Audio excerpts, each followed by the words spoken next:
Amados, queridos irmãos, eu os cumprimento com a paz do Senhor. Quero registrar minha alegria e gratidão a Deus em poder estar pela primeira vez aqui no estado de Macapá e também aqui nesta igreja, nesse ministério, a quem Deus confiou, a nosso querido companheiro e amigo, pastor Luiz Francis, a quem agradeço também o honroso convite de estar com os irmãos nesta oportunidade.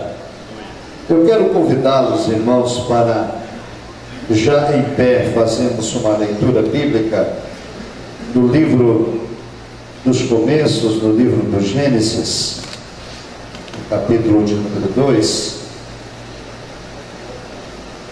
versículos 21 a 24. Depois nos assentaremos então. Tu és maravilhoso, Deus, aleluia. Gênesis capítulo 2, verso 21 a 24. Então o Senhor Deus fez cair um sono pesado sobre Adão, e este adormeceu. E tomou uma das suas costelas e cerrou a carne em seu lugar. E da costela que o Senhor Deus tomou do homem, formou uma mulher e trouxe a Adão. E disse a Adão: esta é agora osso dos meus ossos e carne da minha carne. E então será chamada varoa, porquanto do varão foi chamada, ou tomada. Portanto, deixará o varão seu pai e a sua mãe, e apegar-se à sua mulher, e serão ambos uma carne. Amém. Podeis tomar o vosso assento, meus irmãos. Aleluia! Tu és maravilhoso, Deus, aleluia. Quantos estão felizes com Jesus, pode dizer amém. Aleluia. Meus irmãos, num primeiro momento quero parabenizar esta igreja e ministério pela iniciativa deste seminário, deste simpósio acerca de nossa declaração de fé. As Assembleias de Deus no Brasil, após o centenário, sentiu a necessidade de um documento oficial para estabelecer a nossa unidade doutrinária. No ano de 2015 foi formada a comissão especial, e Deus me deu o privilégio, a honra de fazer parte desta história, integrar esta comissão especial, e tive ainda a responsabilidade de ser o relator dos 24 capítulos que compõem a nossa declaração de fé. E o propósito primário desta declaração é apresentar à igreja no Brasil a interpretação autorizada das Escrituras, ou a interpretação reconhecida de maneira oficial pelas Assembleias de Deus no Brasil. A nossa primeira declaração de fé foi publicada em abril do ano de 1919, por Gunnar Wingre, pioneiro e fundador da igreja, no jornal Boa Semente, ainda em Belém do Pará, com o título O que nós cremos. Eram as linhas mestras da nossa primeira declaração de fé. Essa matéria, publicada em 1919, em Belém do Pará, foi republicada em 1930, lá no Rio de Janeiro, agora com um novo jornal, chamado Jornal Som Alegre. E naquele mesmo ano, na década de 30, com a primeira Convenção Geral, a Assembleia Geral Ordinária da CGDB, criou-se o jornal Mensageiro da Paz, e fundiu então os dois jornais, o Jornal de Belém, que se chamava Boa Semente, e o Jornal do Rio de Janeiro, que se chamava Som Alegre. Transformaram-se em Mensageiro da Paz, e a partir dali começou a ser publicado, então, periodicamente, o nosso credo, a nossa confissão de fé. E a partir da década de 60, a partir de 69, precisamente, mensalmente, o credo foi sendo publicado. E agora, em 2015, a Convenção Geral, então, designou uma comissão para buscar uma unidade doutrinária, ampliar o nosso credo. E uma das coisas que aconteceu, eu quero convidar os irmãos, por favor, para abrirem a sua declaração de fé, na página de número 24, abram as páginas anteriores, que é a página de número 21, onde tem o cremos. O cremos são os nossos artigos de fé. Aí os irmãos vão ter na página que citei, a página 21, os 3 primeiros artigos de fé. Na página 22, nós vamos ter os artigos 4 até 9. Na página 23, os artigos 10 ao 15. E na página 24, que eu quero me deter com os irmãos, que é o artigo de número 16. Página 24. Quem encontrou pode dizer amém. Amém. Bem, esse artigo, número 16, ele não fazia parte do artigo original.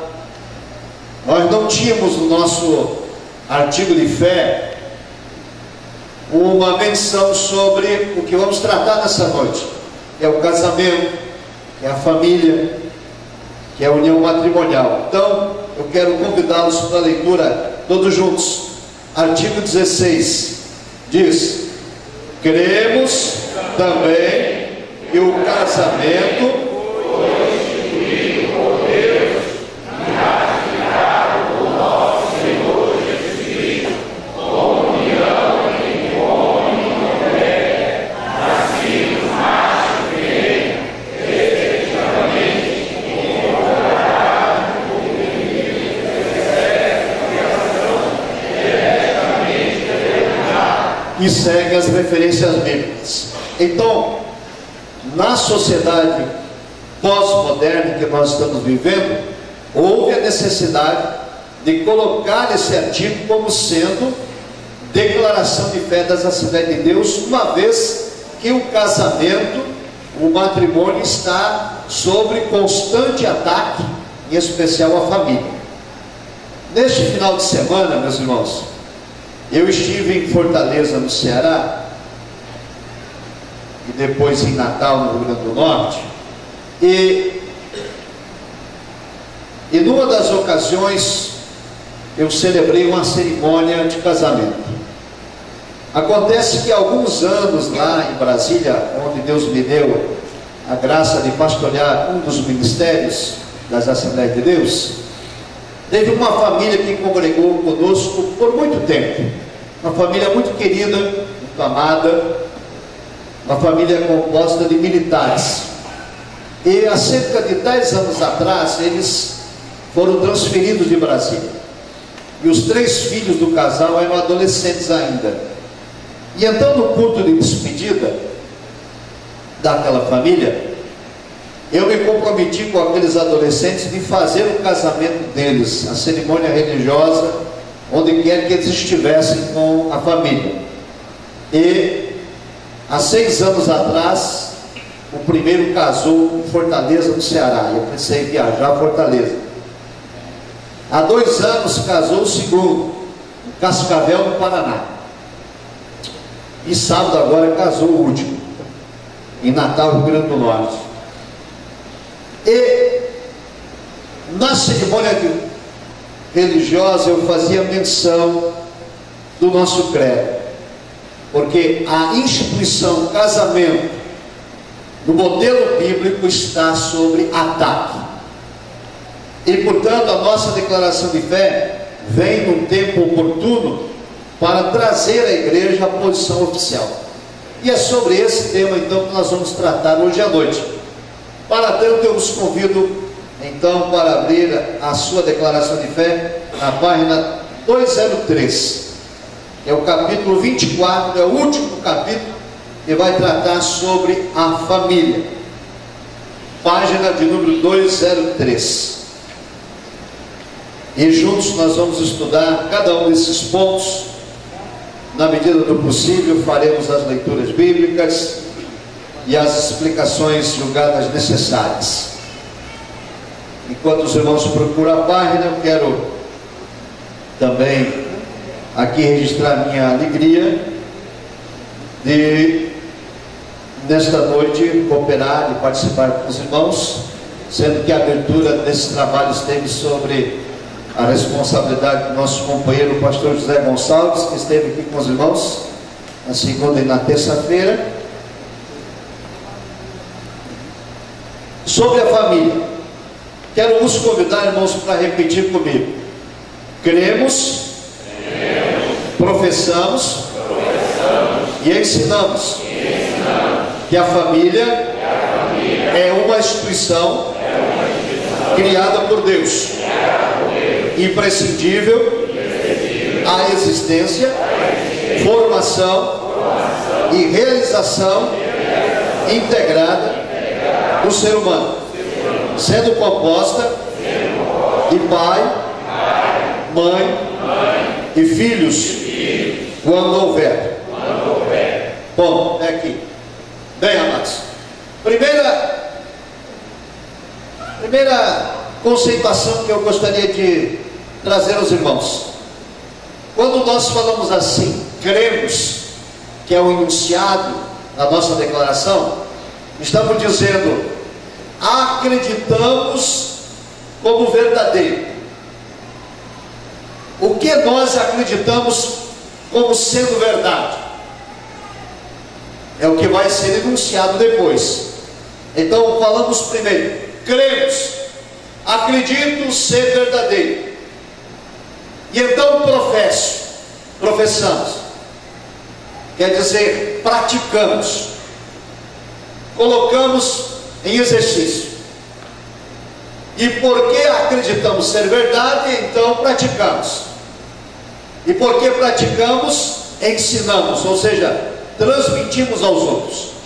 Então, resumidamente, cremos, professamos e ensinamos, quer dizer, acreditamos como verdade e por isso praticamos e, portanto, transmitimos aos outros. O quê? Que a família é uma instituição criada por Deus. Quem crê, pode dizer amém. Amém. Agora veja, a formação desta família, a nossa declaração de fé, anuncia o seguinte: composta de pai e mãe e filhos, quando houver. Esta declaração, irmãos, está relacionada ao que se chama de família nuclear, ou também família patriarcal. É aquela família em que está sendo constituída por um pai e por uma mãe. A declaração, então, ela faz um contraponto ao modelo de família pós-moderno, que é o modelo da família homoafetiva, que em lugar de ter um pai e uma mãe, tem dois pais, ou tem duas mães. Então a declaração de fé vem claramente dizer que a igreja cristã, fundamentada na Bíblia Sagrada, repudia um modelo de família que não esteja de acordo com aquilo que foi designado por Deus no ato da criação. Porque Deus instituiu a família sendo constituída por pai e por uma mãe. Amém? Na continuidade do texto, voltamos a ele, está a explicação. Depois do quando houver, diz: pois o Criador, ao formar o homem e a mulher, declarou solenemente. Está em Gênesis 2:24. Vamos ler o que foi que Deus declarou. Portanto,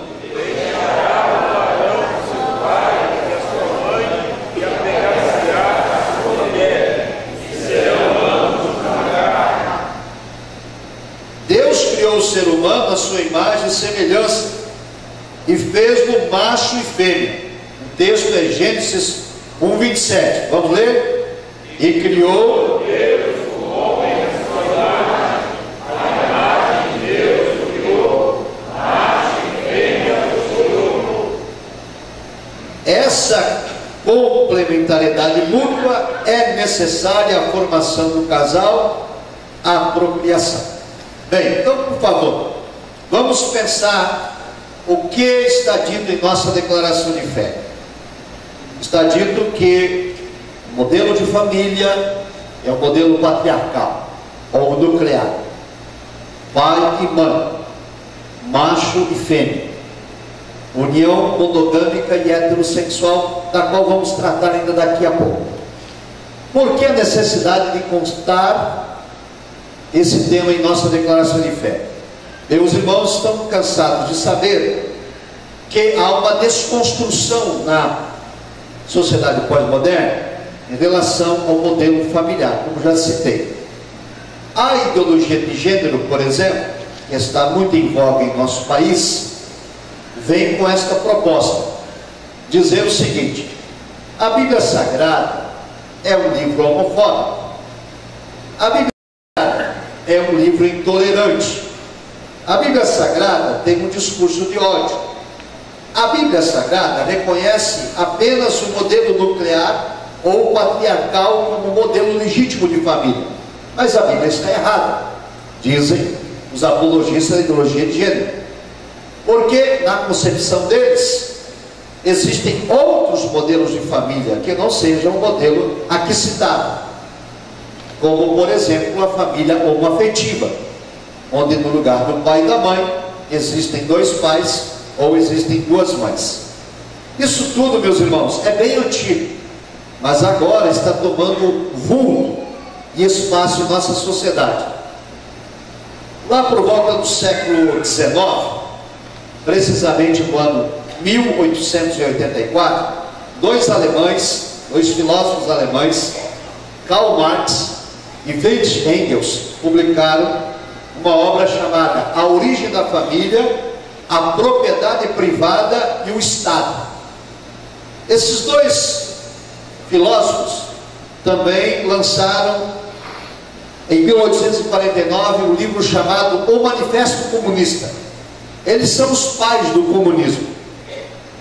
E no livro que citei sobre a origem da família, eles escreveram o seguinte: que a família patriarcal, segundo o modelo bíblico, é machista, é um sistema opressor do homem sobre a mulher, e que, portanto, esse modelo de família tradicional, nuclear, patriarcal, precisava ser desconstruído.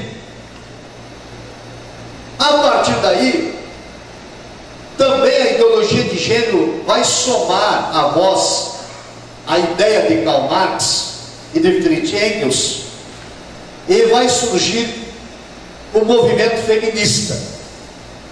Uma das grandes defensoras desta ideia vai ser uma filósofa francesa chamada Simone de Beauvoir. Em 1949 ela vai lançar uma obra, um livro chamado O Segundo Sexo, dizendo que ninguém nasce mulher, torna-se mulher. A ideologia de gênero começa a ganhar espaço. Mais recentemente, a maior defensora da ideologia de gênero no mundo chama-se Judith Butler. É uma filósofa norte-americana, homossexual assumida. Em 1990 ela lançou um livro, Problemas de Gênero, e ela é a precursora da teoria queer, que é a teoria do diferente.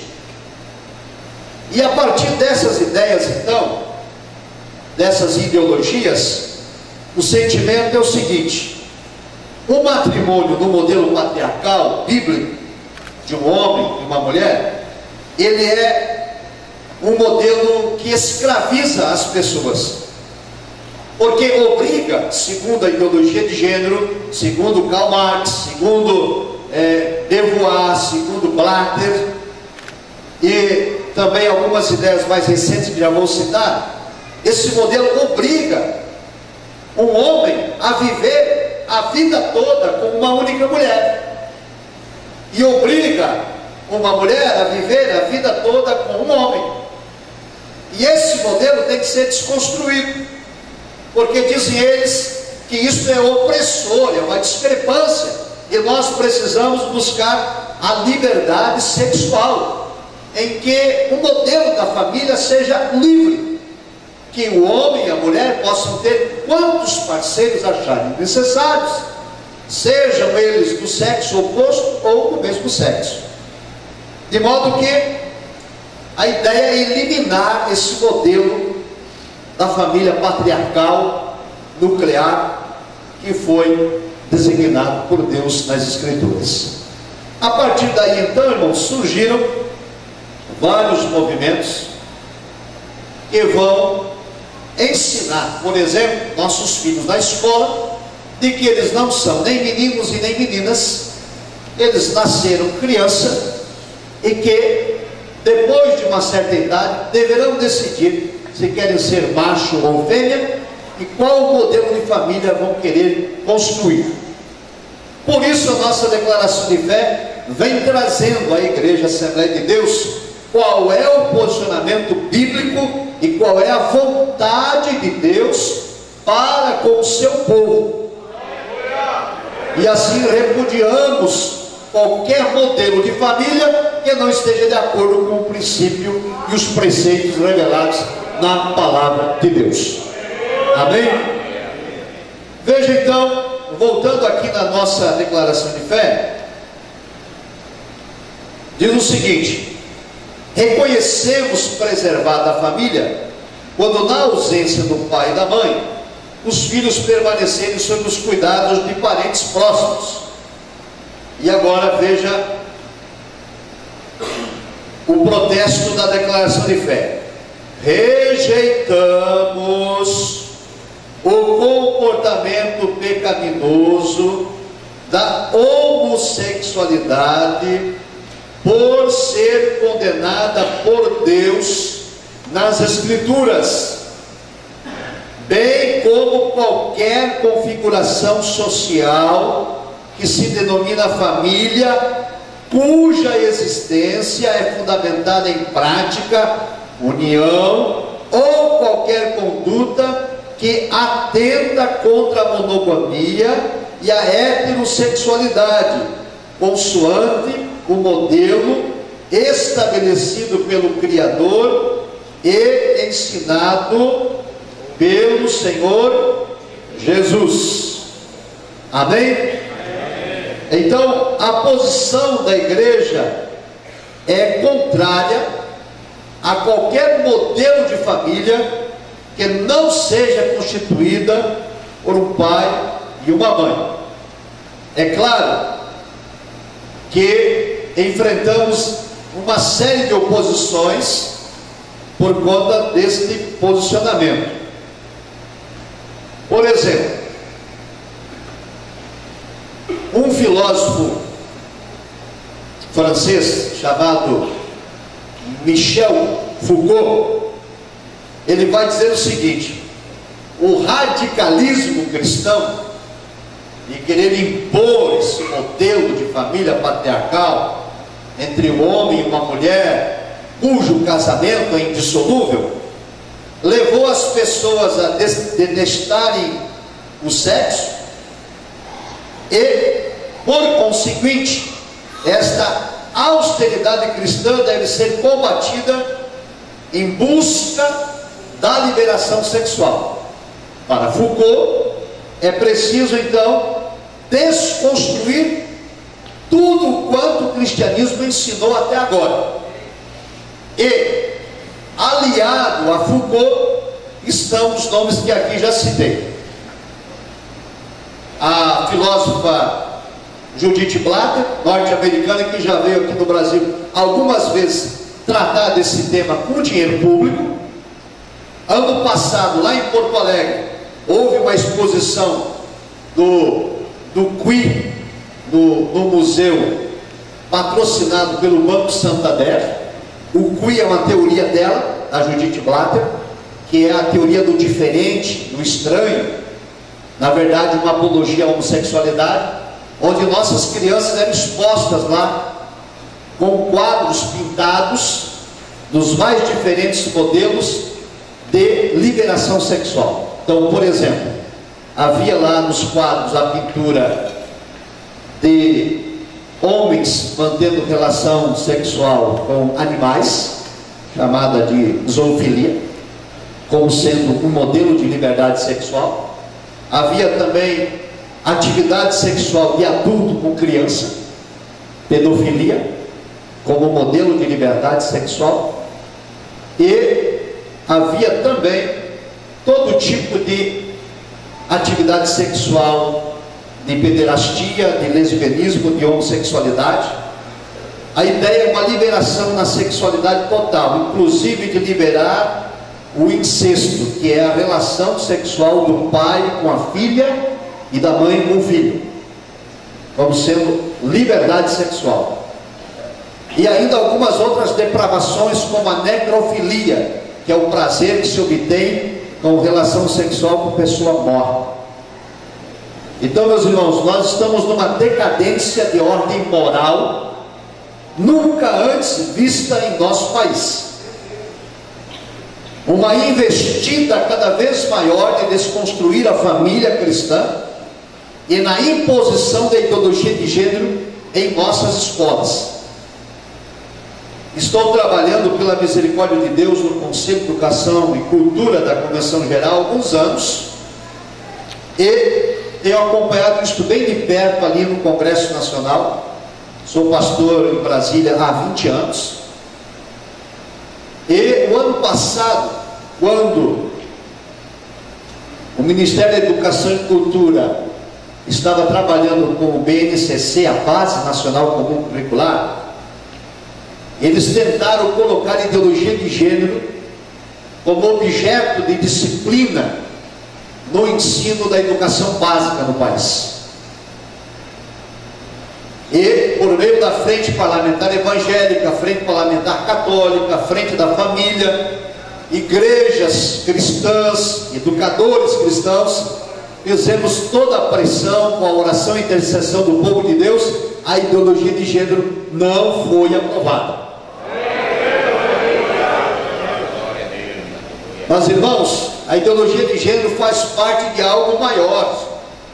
Na década de 90 foi fundado em São Paulo, e aqui é um tabu nas igrejas para se tratar do tema, mas uma das lições da Escola Bíblica Dominical desse trimestre, no qual o Senhor Jesus me deu a honra de ser comentarista, vou tratar desse tema. Os irmãos vão discutir nas salas de aula da Escola Bíblica Dominical, que é a ética cristã e a política. Na década de 90 foi criado o chamado Fórum de São Paulo. No Fórum de São Paulo foi idealizado por 4 líderes políticos aqui da América Latina: Luiz Inácio Lula da Silva, que está preso; José Dirceu, que não sei se já prenderam, estava com tornozeleira até outro dia, prenderam de novo; Fidel Castro, que arde no fogo do inferno; e Hugo Chávez, faz companhia para ele.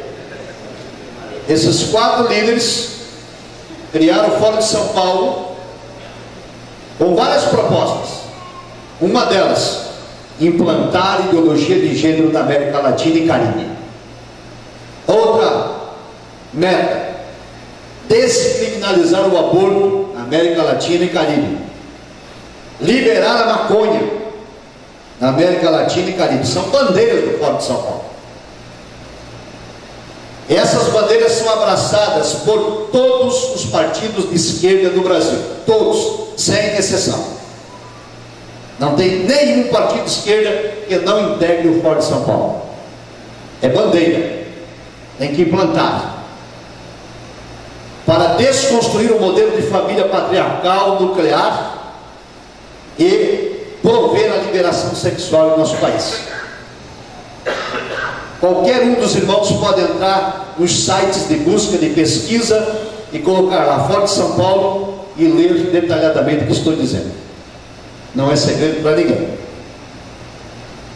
Então o Estado brasileiro foi aparelhado para implantar a ideologia, a qualquer modo, a qualquer custo.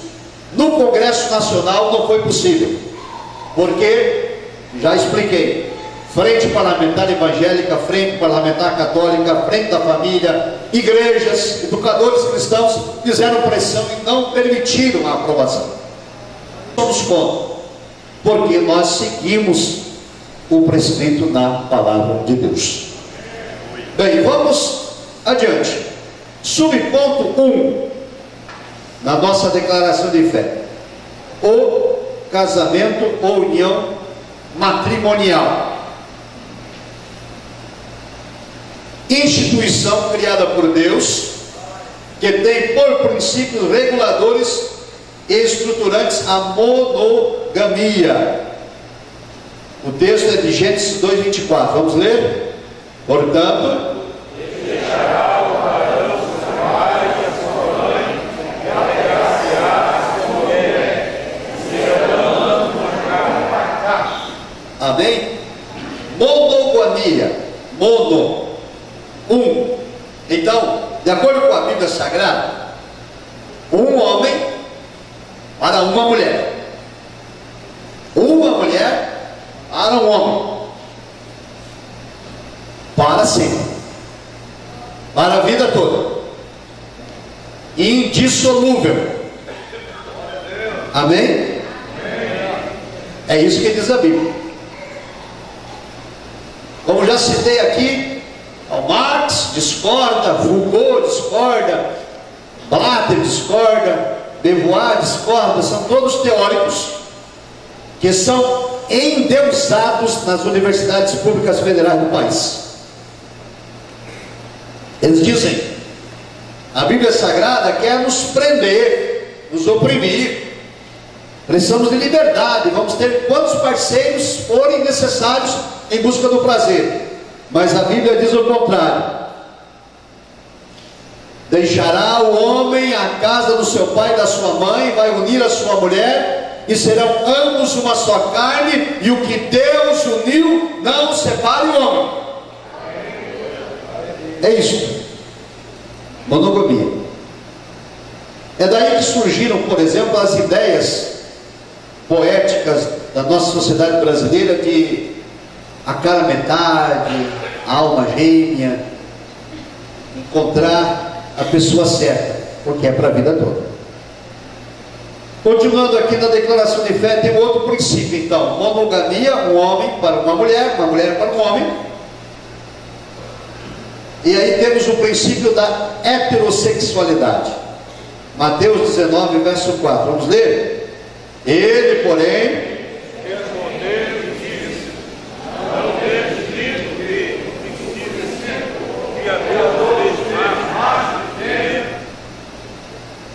heterossexualidade, o prazer da união conjugal, segundo as Escrituras, acontece entre um macho e fêmea.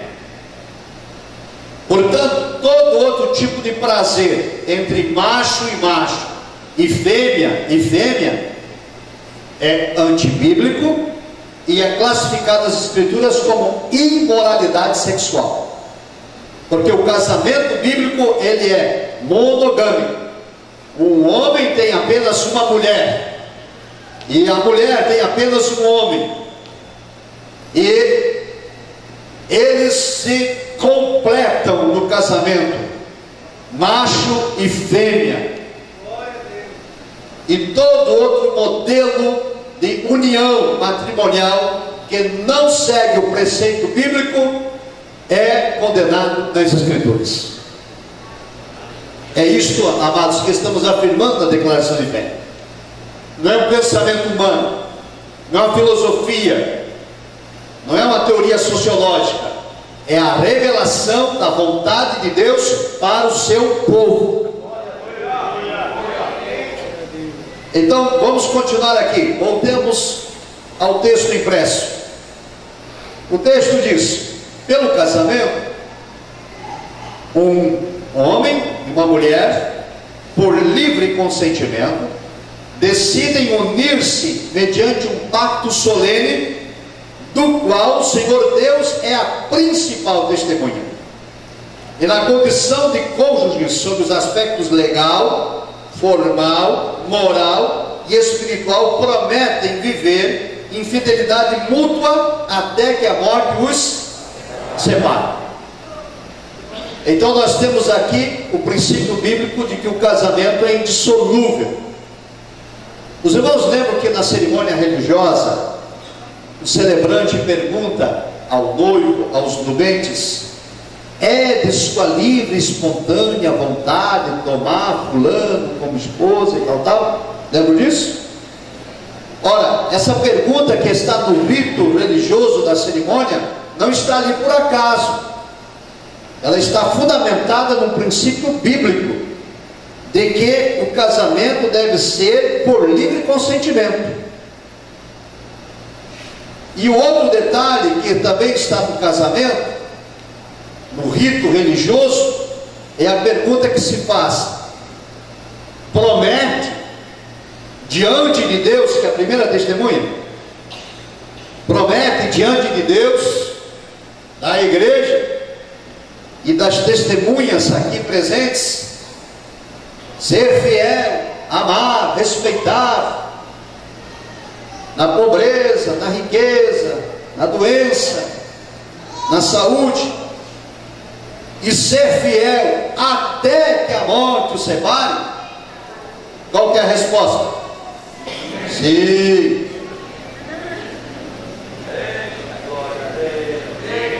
Deus é a primeira testemunha.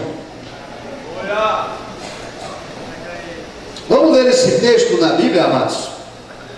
Abra aí, por favor, no Evangelho de Mateus, capítulo de número 2. Evangelho de Jesus Cristo, segundo escreveu Mateus, no capítulo de número 2. Vamos ler os versos 14 e 15.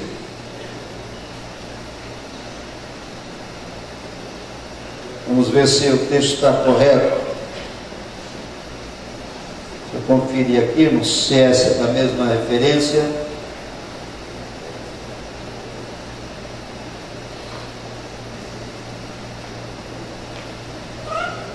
Desculpa, irmão, não é o texto de Mateus, não. Deixa eu me conferir aqui rapidinho. É Malaquias, capítulo 2. É isso? Vamos lá para Malaquias, é o último livro do Antigo Testamento.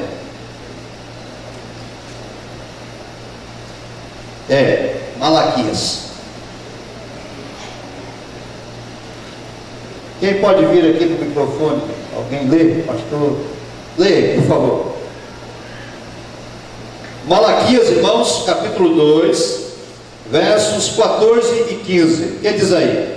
E dizeis: por quê? Porque o Senhor foi testemunha entre ti e a mulher da tua mocidade, com a qual tu foste desleal, sendo ela a tua companheira e a mulher do teu conservo. E não fez ele somente um, sobejando-lhe espírito. E por que somente um? Ele buscava uma semente de piedosos. Portanto, guardai-vos em vosso espírito, e ninguém seja desleal para com a mulher da sua mocidade. E pode dizer amém? Amém. Completei ano passado, eu sei que tem irmãos aqui com muito mais tempo e experiência de vida do que eu, mas completei ano passado as bodas de pérola, 30 anos de casamento. Eu me casei com 20 anos de idade. Minha esposa também tinha a mesma idade, portanto, estamos caminhando juntos há 30 anos. Casamos jovens ainda, mas casamos tendo Deus como testemunha. há uma banalização hoje na sociedade pós-moderna do matrimônio.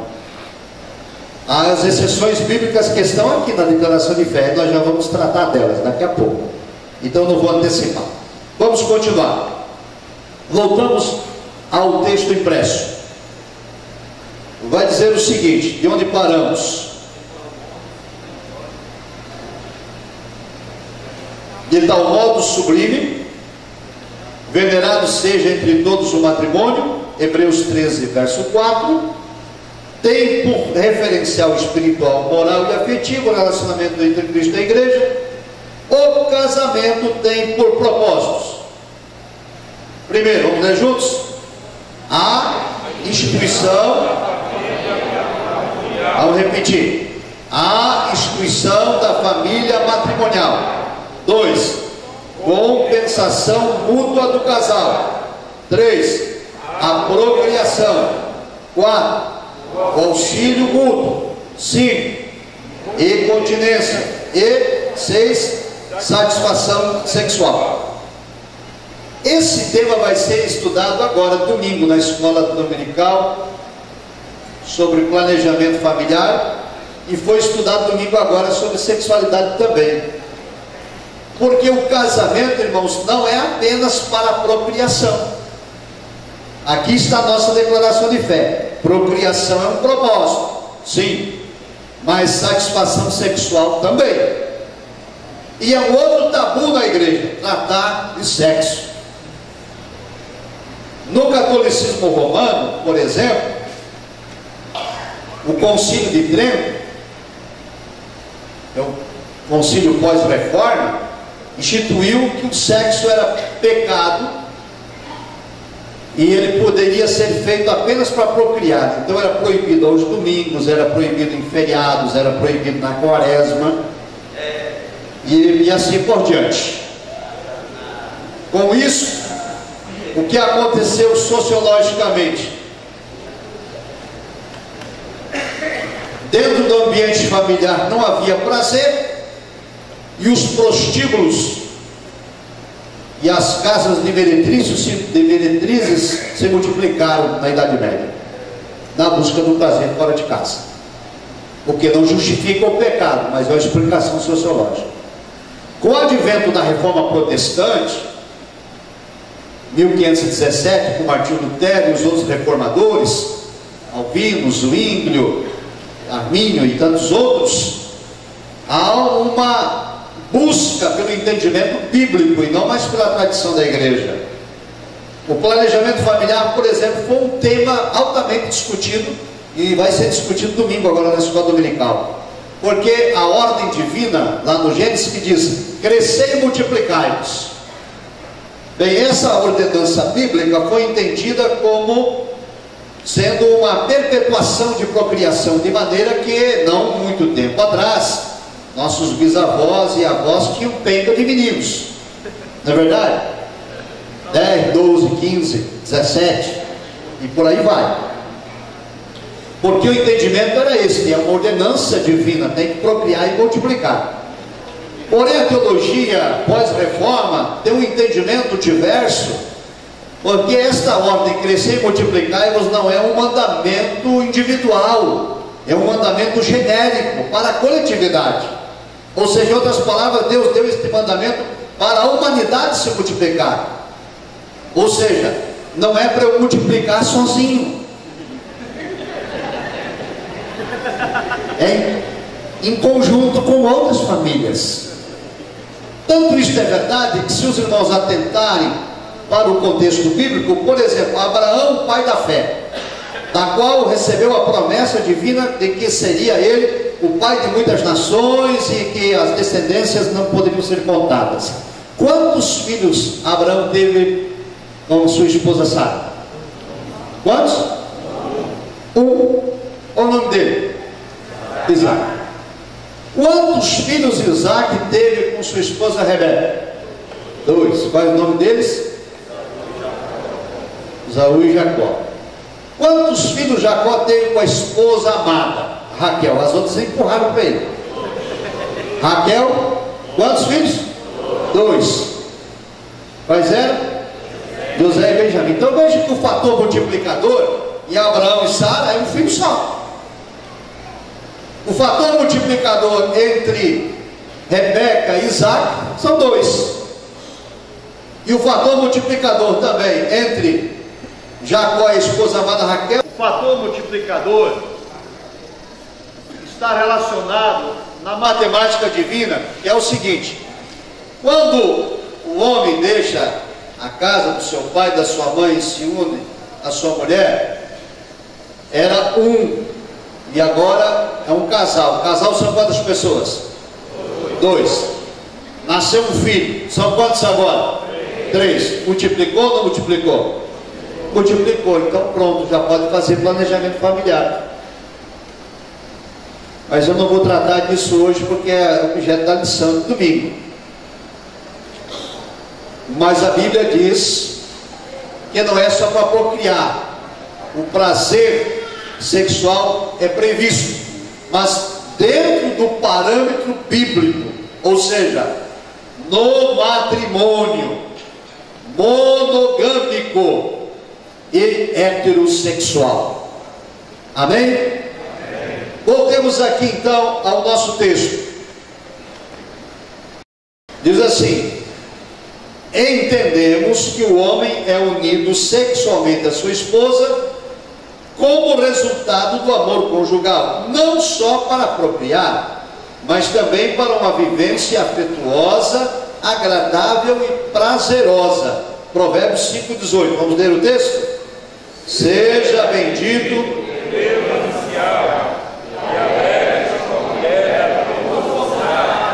isto, dentro dos limites do uso natural do corpo e da pureza e da santidade. Então, por exemplo, não é possível o prazer sexual fora do matrimônio, porque a relação sexual fora do matrimônio de pessoas solteiras, por exemplo, a Bíblia vai classificar como pecado de fornicação. O prazer que alguém casado tem fora do matrimônio, a Bíblia vai classificar como pecado de adultério, e assim por diante. E esse tema vai voltar aqui outra vez na declaração, por isso não vou antecipá-lo. Voltemos então à informação da declaração. Preste bem atenção nesta declaração agora, amados. Veja aí: reconhecemos o casamento civil e religioso com efeitos civis, desde que não afronte os princípios bíblicos, em especial, repita, não seja realizado entre pessoas divorciadas, em desacordo com o preconizado pelo Senhor Jesus. Bem, aí esse ponto é controverso, polêmico, e eu vou deixar aí para os irmãos pensarem, porque nós vamos fazer um intervalo e voltamos com esse tema. O tema diz: reconhecemos casamento civil e religioso, desde que não afronte os princípios bíblicos, em especial que não seja realizado entre pessoas divorciadas em desacordo com o preconizado pelo Senhor Jesus. O que isto quer dizer? Condenam-se todos os divórcios, não se autoriza nenhum outro modelo de novo casamento? Sim ou não? São perguntas que vamos responder. Abra sua Bíblia, por favor.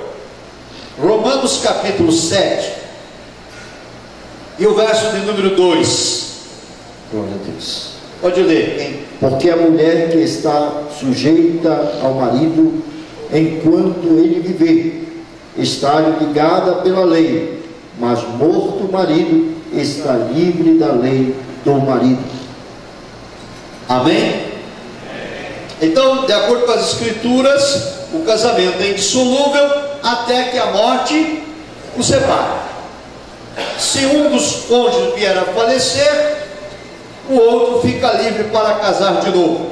Há inclusive uma expressão que diz o seguinte: que viúva é quem morre, e quem fica casa de novo. Quase sempre, né? Agora, se esse é um preceito bíblico, também precisa tomar cuidado com o coração das pessoas, né? Porque tem gente aí pedindo a Deus para o cônjuge morrer para ele poder casar de novo. E aí é pecado.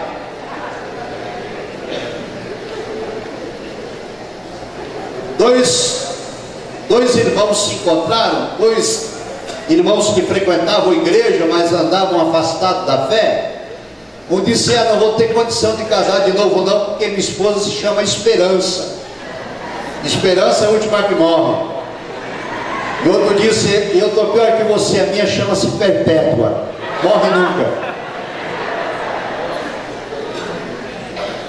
Então o princípio bíblico é esse. Mas nenhum cônjuge que ama deseja a morte do outro. Quem concorda? Amém. Segundo caso bíblico, então, da dissolução do casamento: infidelidade conjugal. Mateus capítulo 19, o verso 9. Quem lê? Mateus 19, o versículo 9. 9.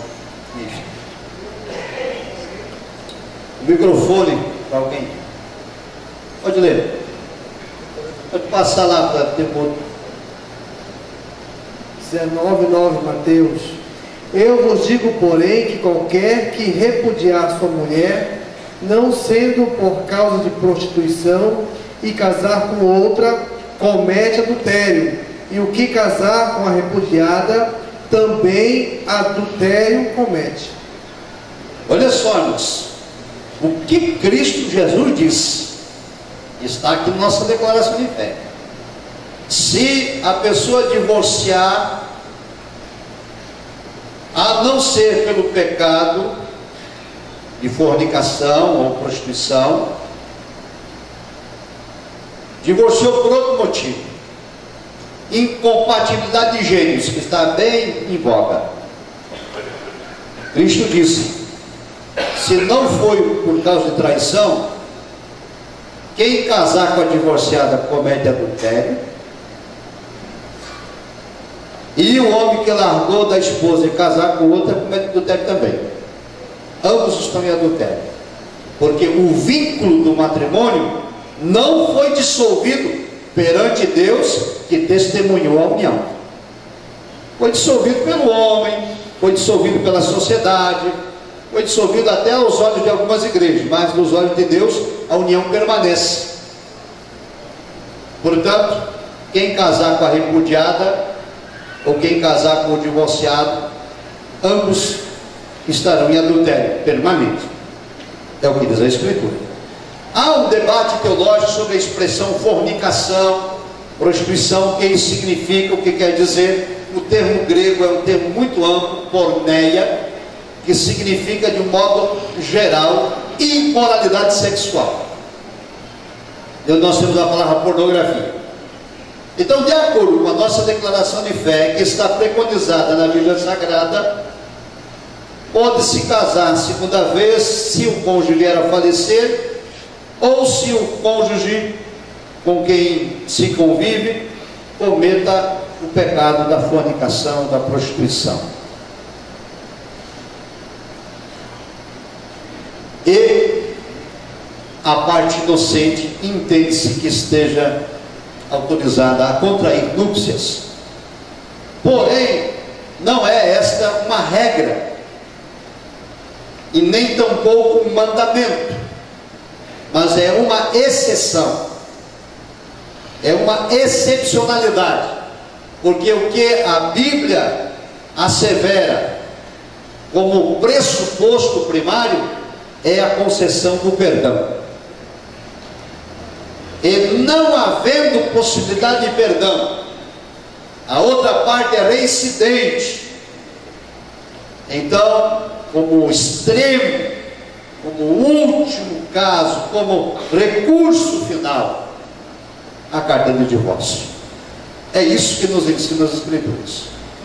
Não pode ser como aquele irmão que procurou o pastor e disse: olha, pastor, eu vim lhe comunicar que eu vou divorciar da esposa e vou casar de novo.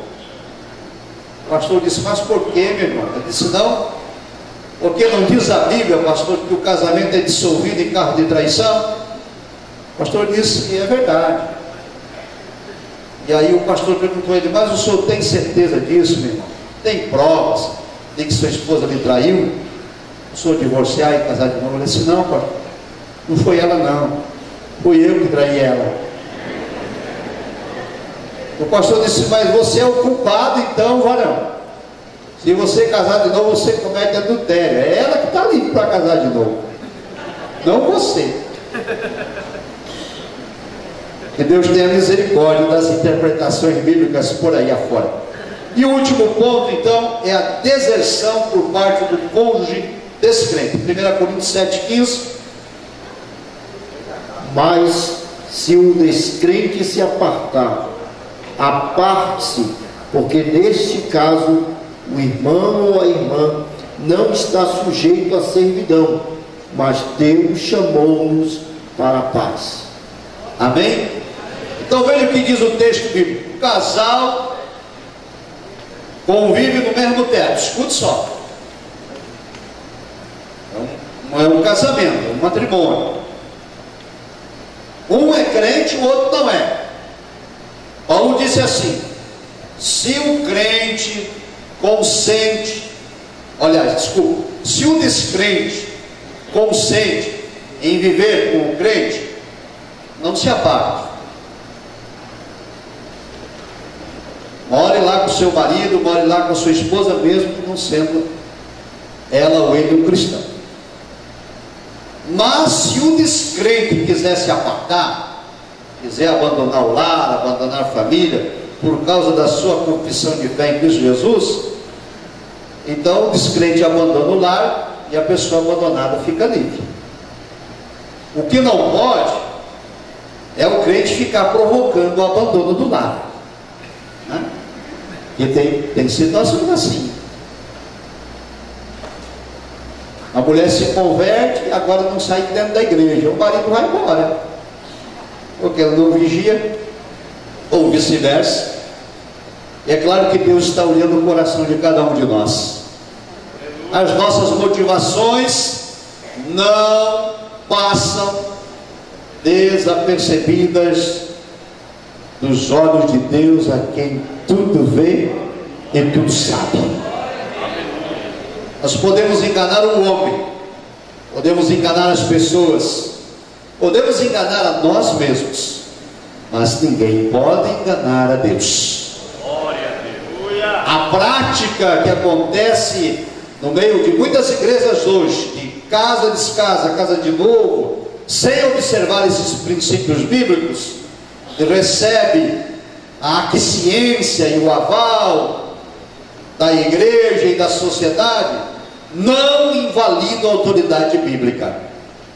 Os homens podem considerar como normal e até viverem como se nada de errado estivesse por acontecer, mas aos olhos de Deus, a soberania de Deus, a onipotência divina e a onisciência do Senhor não podem ser solapadas ou enganadas. E esta é a posição então da declaração de fé, no ponto que vimos até agora. O casamento é indissolúvel, a união é monogâmica, um homem para uma mulher, e é heterossexual, um macho com uma fêmea. E a dissolução do casamento só em 3 casos: morte do cônjuge, traição ou deserção do lar por questões de fé. Que Deus nos ajude, irmãos, a entendermos essas verdades. Lembra que nós iniciamos lendo: cremos, professamos e ensinamos. Quer dizer, acreditamos que esta verdade é a vontade de Deus e por isso a praticamos. E, portanto, continuamos a ensinar isto a todos. Que Deus nos abençoe em nome de Jesus.